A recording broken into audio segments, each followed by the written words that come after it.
Hello everyone, this is SpeakUP. Have you ever wondered how to express pain or discomfort in Filipino?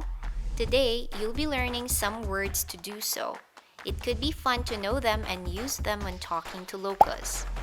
You can either add ma or ang before the words to express the pain or discomfort you feel. Starting with sakit. This translates to sickness or pain in English.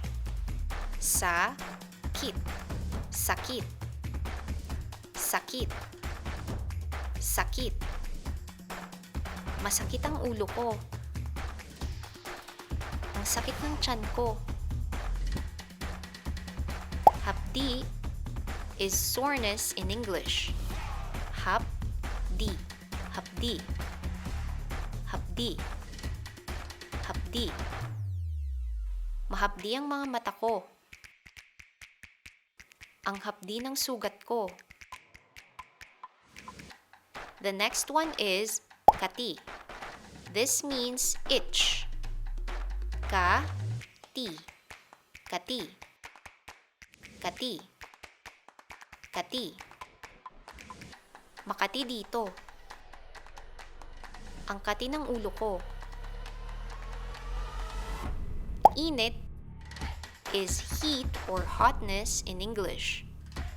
Init, init, init, init. Mainit dito sa Manila. Ang init naman. Lamig is the opposite.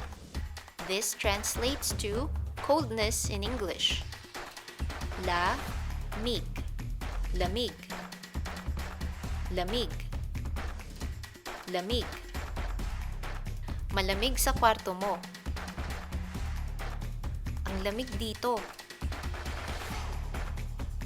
These are just some of the most common words to describe pain and discomfort in Filipino.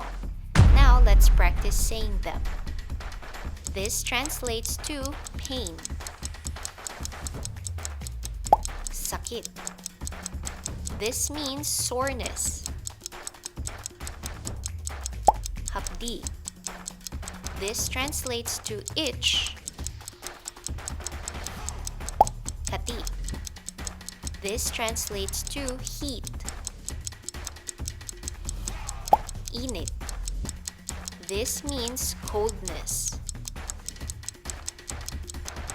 Lamig. I hope you find these words useful the next time you have a chance to talk to locals. Try using them and surprise some Filipinos. Thank you for watching. Paalam po.